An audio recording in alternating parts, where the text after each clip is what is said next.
గతంలో కాంగ్రెస్, ఇప్పుడు బీజేపీ. తెలంగాణలో బీఆర్ఎస్ పార్టీని బ్యాన్ చేయాలని ఎందుకంటున్నాయి? ఏమైనా హ్యాండ్ ఇచ్చిందా? పొత్తులంటూ మిత్రపక్షాలను గిల్లించుకుంటుందా? జరుగుతున్న పరిణామాలు చూస్తే అలాగే అనిపిస్తున్నాయా? అంటే అవుననే సంకేతాలు తెలంగాణలో బలంగా వినిపిస్తున్నాయి. తెలంగాణ రాష్ట్రంలో రాజకీయాలు విచిత్రంగా ఉన్నాయి. గతంలో బీఆర్ఎస్ కాంగ్రెస్ పార్టీని మోసగించినట్టుగానే ఇప్పుడు బీజేపీతో ఆటలాడుతుందా? అసలు తెలంగాణ బీజేపీ పార్టీ నేతలు బీఆర్ఎస్ పార్టీపై ఎందుకంత అగ్గి మీద గొగ్గిలం అవుతున్నారు?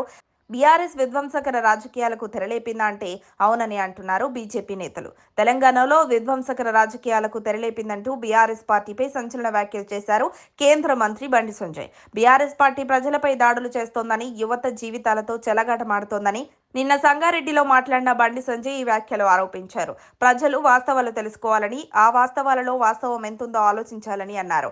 బీఆర్ఎస్ పార్టీ ప్రజల దృష్టిని మళ్లించి ప్రజల ధన మాన ప్రాణాలతో ఆడుకుంటుందన్నారు. తెలంగాణలో బీజేపీని ఎదగకుండా కుట్రలు పన్నుతోందని ఆరోపించారు.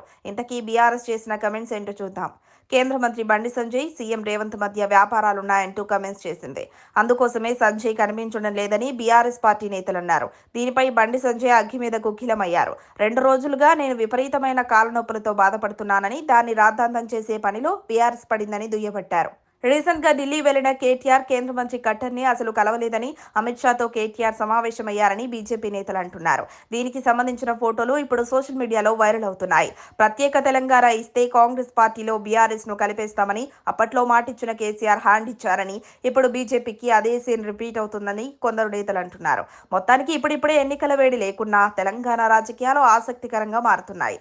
తప్పుడు ఆలోచనలతో, మందబుద్ధితో బీఆర్ఎస్ మాట్లాడే మాటలు వింటుంటే తెలంగాణలో బీఆర్ఎస్ పార్టీని బ్యాన్ చేయాలని రాజకీయ పార్టీలు అనుకుంటున్నాయని విశ్లేషకులు చెబుతున్నారు.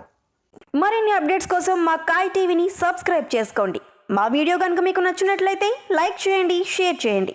మీ విలువైన అభిప్రాయాలను కామెంట్ బాక్స్లో తెలియజేయండి.